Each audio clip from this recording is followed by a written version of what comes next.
Okay, so we are back with probably my favorite podcast host ever, and probably one of like my OG few clients, coaching clients, get me as much as Hannah, and vice versa. I think the world of her, and I've learned a lot from her. So this is Hannah Turnbull, who is going to be speaking at PAL Conference. She is a group dietitian practice owner who has recently added therapists, I just learned.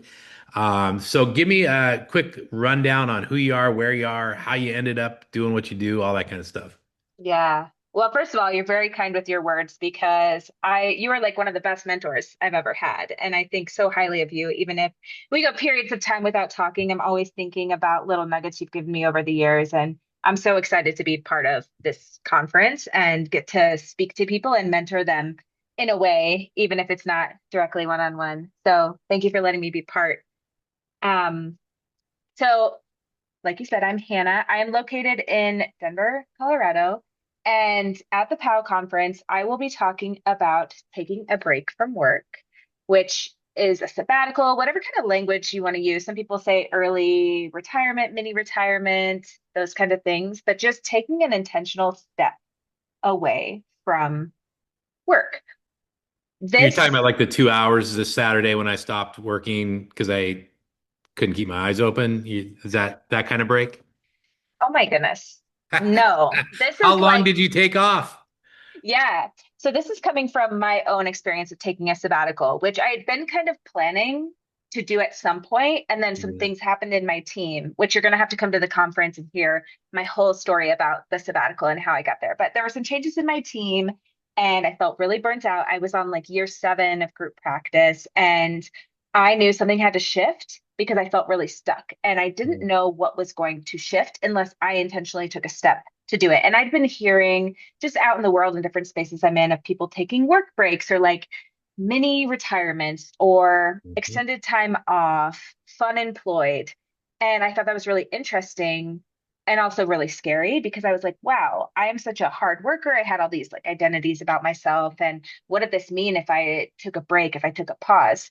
And I also knew I couldn't keep working as I was because I have a group practice. We have about 10 clinicians plus or minus at any given time. I do coaching and consulting for other group practice owners. I have a podcast with one of my business besties, and we have a clinician accountability club membership. So I had many different moving parts for many of those years and just running myself a bit into the ground. And I Hmm. knew I didn't want to be in that space anymore. And I knew I was struggling with delegation. I was struggling with letting go of control. I was struggling with having to be important and my ego. And so I was like, what if I save up money and then I just stop doing Hmm. what I'm doing? And it's funny to talk about it retrospectively because I'm so casual and I'm like, yeah, duh, like just save up money and do the thing. It was the hardest thing I've ever done. Well, it's very different than what most practice owners do, right? Which is, I need to work harder at systems. We need to diversify our income. We need to make more money, and then I can take a break. So it's this like idea of let me reach the next tier of success, and I'll reward myself with.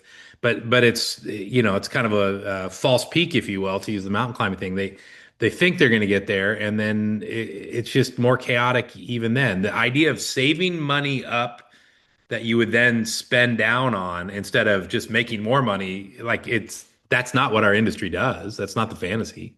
Oh yeah. And I feel like the goalpost will always move. Like people will Mm, say, when this, then this. But the mm, reality is something else is going to come up in life, or like your goals, or what you think you should do, or external pressures where you just don't take that break. So it mm, almost has to be this very intentional, mindful of like, I'm choosing to interrupt my cycle to do this now. mm, The other part of that, if you don't take a break, is people end up burning out. They rush into the Sell Your Root Practice Facebook group and they're like, mm, get me the hell out of here. mhm. And I feel like that often comes from, sure, it can come from people wanting something different from their life eventually, but that urgent place is usually people are burnt out, they need a break, and they don't see what other option they have. Mm. And I think taking a sabbatical and taking an intentional work break really allows you the space to even think about, like, what am I doing? Why am I doing this? Who do I need help from? Do I want to keep doing this? What are my options? So maybe the result is you eventually want to sell your practice, right? But taking away that urgency and getting your practice to a point where you can take a break is just like life changing and Mhm. hard and existential. But more people need to do it. And I want to be a model of what is possible Mhm. and like giving permission to do this because there wasn't anybody else in my life, especially in the mental health entrepreneur space, who is taking breaks from work. Do you know Nope. anybody? Nope. Not that aren't forced on them by their body or by life or something, right? Yeah, right. Yeah, that's exactly right. But what if you got ahead of your burnout a bit Mhm. and took intentional time before you ended up in the hospital or the psych Mhm. unit or had some other life interrupter that made you take a break? Or What divorce if it court. was a choice? Yeah. That as well. Absolutely. So many different reasons. So it's interesting because one of my big admonitions of practice owners is get your practice to the point where you can step away, and that also that's the most sellable practice and a practice you may never want to sell, right? Like Yeah. it's a win either way. And what's funny is I do think, I watch people rush into these Facebook groups, and it's almost always like, I'm over this, get me off the island, which then leads to kind of a reactive acceptance of a lower value for your practice, probably also less humane to your employees because you're just escaping. And then I also think of all these emails that we get in our inbox of, hey, so and so capital is interested. Those are not people that are genuinely looking for a practice who it might be the right time. What they're looking for is that oh shit owner, and they are shotgunning those things. They have no idea who you are. They're just hoping to catch you on the day where you're done, hook you into the process, and then before too long, you might as well sell because you've come this far. So it is amazing how many of those practice owners' exits are reactive or crisis. Yeah, it's huge. Yeah, yeah. And people are looking for those opportunities, like you Mhm. said. And gosh, I'm so glad you named that because if you want to sell your practice one day, I think it needs to come from a place where you feel good about where you've brought the business to. Mhm. You're in a place where you don't have to sell it because that also gives you leverage for the Mhm. deal as well, if that's important to you, right? Mhm. But selling from a place of urgency and trying to get out as soon as you can, you are going to end up where either Mhm. undervalued your practice, didn't take care of your team, or you may have regrets later Mhm. on as well. So I'm actually, I don't know if you know this, but so I'm working on the investment banking side now. So I actually licensed, so I passed the Series 79, which is what you need to be an investment banker. So I work with Jordan Voitek Capital Partners, and I got permission from them to launch a podcast, and not even our industry, but I want to do a podcast called Mindful Exits, and that's all it's going to be focused on is this kind of exiting in a dignified, honored, non-rushed, not with a, what's the old poem? People leave life not with a bang, but a whimper. Like I don't want our practices to end like that, especially when you spent 25 years and it's the best thing you ever did. So if people, I hope they come and see you at the conference, but if they're in this mode of like, okay, I want to learn to step away so I don't have to run away, um, and they don't get to see you in the conference, where do you start? I mean, was it a book? Was it a podcast? Was it a conversation with somebody? How would you advise somebody to get their arms around this if it's resonating with them right now? Yeah, I think where I would start, which is not where I started, but this book just recently came out and I read it and I was like, yes, Mhm. obsessed with Johnsrud, Jillian Johnsrud. That's how you say her name. She has a book called Retire Often. She also has a podcast where Mhm. she actually helps coach people on taking sabbaticals. And I love her framework of just a sabbatical is something where you take at least a month off and you do something you really want to do. Mhm. So that was one thing I wish I had before my sabbatical because I took 4 months and I did do things I wanted to do. I actually went to Mexico for 3 months and then 1 month in Denver so I could ski my face off. I intentionally took Mhm. the end of 2024, which was 4 months, which ended up being 18 weeks. So if you do math, I did two 5 week months on purpose so I could have more Mhm. time. And in that, I did explore Mexico. I did go to Spanish school for a month, but I was also very unstructured with my Mhm. time. And I think I needed to go through that because I felt a lot of feelings. I was existential. I was Mhm. bored. I was questioning a ton of things. But in the future, because I will take more sabbaticals, and I think everybody should, I definitely want to plan very specific things so that Mm-hmm. I'm filling my cup and not just wallowing. So definitely Mm-hmm. check out her work, Jillian Johnsrud. She has a book, Retire Often, and she has a podcast as well. But I would start, I mean, gosh, it depends on where a person is at, right? Because I've coached many folks who are like, I was done 2 years ago, get me the out of here. And Mm-hmm. it's really hard to pace yourself and ground yourself and start planning out for something.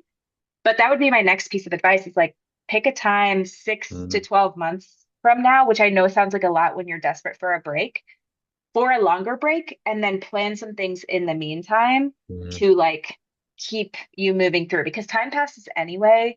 Mm-hmm. And you do have to do some planning. You do have to get your business in a certain spot. You do have to weigh out options because the reality is, and I'll talk about this in the conference, but your team's productivity is probably going to go down a little bit, especially if you're more of a directive, hands-on leader Mm-hmm. that they're used to having. Any kind of change is hard for people. So, you know, expect for a little decrease in productivity, and then also, you want to plan financially for yourself because many of us obviously rely on business to take care of ourselves and Mm-hmm. pay our bills. And so you might need to save up in order to do this thing. And then you Mm-hmm. have to grapple with your relationship with money and things. So start planning now, plan it out, even if it feels far away, and make these intentional time breaks Mm-hmm. as part of the process, knowing something Love it. bigger, more relief is coming. Well, it makes me think too, I came up through, I didn't come up through, but I spent some time in the ministry world and all that. And when you took sabbatical, you went and took a class for 3 months. You did, I mean, it was a growth experience, not 3 months necessarily of like, well, now I'm going to work on projects around the house. It was go stretch. And it also makes me think of, I can't remember if it's Norway or somewhere I was reading about, they've got mandatory 6 weeks off or 8 weeks off. And once you, and they don't take, if you don't take it, they just like, they turn off your key card for 6 weeks kind of thing. Like, and it was funny because they said, the first week or two, you're like, this is great. I hate work. And then you start getting restless and then you start, wondering, should I even do this with my life? And by the time you actually go back, you're so enthused to be there. Like it really does even change the nature of your own output at the job. It saving up for it and the fact that it probably pays for itself in a renewed vision of the business and all that kind of stuff. Well, that's huge. So how often are you going to do one of these, do you think? Oh my gosh, as often as I can. Yeah. I would say for me, a good pace would be every 4 to 5 years. Okay. I think that I have this theory of every 7 to 10 years, we have a different chapter of life. Mm, I haven't been through very many chapters yet, so, but I can foresee this for myself of how mm, I'll want to do different things. Maybe eventually I'll change careers. And so mm, I feel like the life cycle of doing good work around the 4 to 5 year mark, taking some mm, time, be reflective of what's next, and then you have a couple year period to lean into whatever mm. excites you next. Well, and I say this looking in from the outside as somebody who identifies as male, but that number, that 4 to 5 year number, has always kind of been my theory for a lot of women. It seems like there's a major redefinition every 4 to 5 years. Some of that is some probably archaic roles and stuff we encourage women towards, but for guys, I kind of joke it may be when you get a beer belly and start losing your hair, but nonetheless, we have these redefinitions that it would be nice to have some space around it. Financially, once every 4 years means you just need to come up with 1/48th of your that month or two or three off. Like that doesn't feel profoundly difficult. Like you just need to save 1/48th of what it'll cost you to be off over the next 4 years every month, and then you're paid for in advance, and you can step away. So I love Yeah. it. I love it. You inspire me as always. Like this is huge. So Yeah. One note I'll say and just comment on what you said about like the calculation of like, well, you just need to save 1/48th of, your pay. I've been starting to dabble in talking to people about money and relationship to money and like mm, assessing financial knowledge and things because a lot of folks don't really have a grasp on their personal finance Mm, situation. And then it kind of leaks in the business and makes things very stressful for like all the parts of managing money for your mhm, life. And so I do think part of sabbatical planning is you grappling with like your lifestyle, how you're mhm, spending, your relationship with money. Because I can tell you, like, if I want to take my next sabbatical, I'm going to save 3 to 6 months of my fixed expenses. And I could tell you what those mhm, are. And that is just very logical to me. It's like, okay, cool. I know the amount of money I would need to do this. If you don't know that, that's okay. But that's going to be part of the unfolding of mhm. the sabbatical process because, yeah, it's really overwhelming to say you're going to step away from work when you don't know how much your life costs. Yeah. And then also what it would feel like. And this was one of the reasons why I wanted to do it is to save up that money and spend it down and see what that feels like when I'm Mm, usually such a saver and an yeah. investor. Yeah. Have you run across the Financial Therapy Association? No, I haven't, not yet. I've Okay, been so looking at like where I should dabble for financial coaching, but tell me more. so back, I was a certified financial planner in my former life before becoming a therapist, Your and first chapter? yeah, and so when I was doing that, and I just switched over and kind of entered the grad school phase, I remember thinking, you know, somebody, me, of course, needs to start a organization that, studies the overlap of mental health and money. So then a little Google time, and you're like, damn it, somebody already beat me to it. So it's called the Financial Therapy Association. Their tagline is uh, oh, where was it? See, the Financial Therapy Association is an organization comprised of professionals dedicated to the integration of cognitive, emotional, behavioral, relational, and financial aspects of well-being. So there's some Yeah. therapists in there, it's some financial planners, but they actually have a meeting in Austin in June that I've thought about going to again. Never been actually, but that's the whole thing is how do all these things overlap, and it's huge. And by the Yeah. way, if selling your business isn't one of those moments where all those things come crashing into the Venn diagram at once, right? So, Yeah. Also, wouldn't you like a practice run if you are going to step away from your business and sell it and then have nothing mm, else lined up? Wouldn't you like a practice run to see what it feels like to have nothing, to mm, just have space to see what you're interested in as a person, how you want to yeah. spend your time? Hmm. Sabbatical can It's do that. huge. I don't know if you remember us doing these, but at my practice over the last 5 years, which is, I mean, I'm 5 hours a week in that practice now. I've got an amazing CEO who worked her way up from office manager. But we did CEO rotations. So 3 times a year, I would disappear for 2 weeks, and there's three people that were chosen to be on this cycle. They would be in charge of the company. The only thing they couldn't do is hire, fire, stop, or start. So you can't go buy a building. You can't fire somebody. But everything else, subpoenas, the bank calling because the account needs some money wired in. That's all on you. And it was interesting too to watch the person that I think we all thought would have run the company didn't. Turns out she actually hated the job. She was good at it, but she hated it. And like everybody, like Wade was one of those. If you've come across Wade, he knew he out of that, I think, concluded, I'm not ready yet, but I definitely want to do this. And now here he is, CEO of another company of mine down the road. Us stepping away clears room for people to experiment with themselves too, and it provides clarity for you about even the next break or who might be in charge if you got abducted by aliens or needed to step away or were ready. So, Yeah. What a gift to get to empower other people. I mm, remember a quote, Brene Brown had a new book come out about uh, strong ground, I think it mm. was. And was it Strong Ground? It was a leadership book after Dare to Lead. It is great. And she talks a lot about tensions. And she also It's talks the about one like about her rebooting, right? I think it is. And Yeah. when she was doing interviews, I heard her come back to the same thought of like, if you can't lead, you need to step back. And what a gift Mm, it is to have a team. If you have that leadership team or you mm, have people who show potential to be able to step in and lead when you need to take a step back mm, and to get to trust them and also take a risk on them and see how mm, they rise to the occasion and let them problem solve. Like you are no longer the bottleneck who's there to mm, micromanage, even if you pride yourself on not being a micromanager. Guess what? when the business's bottom line impacts you personally, you do fall into that place sometimes. Yeah. But how cool is it to get to experiment in a way and release total control and be like, you Mhm. guys got this. I mean, so it was that leadership team that we've been doing that with that kind of just gently pushed me out of the way when my world imploded, divorce, all that kind of stuff. We were 3 or 4 years into that CEO rotation process, and it reminded me. I'll leave the names off it, but I've got a son who's got a friend whose dad started a major trauma center, and maybe a month or two after it opens, gets hit on his motorcycle and flown into his own trauma center. Chokes me up, right?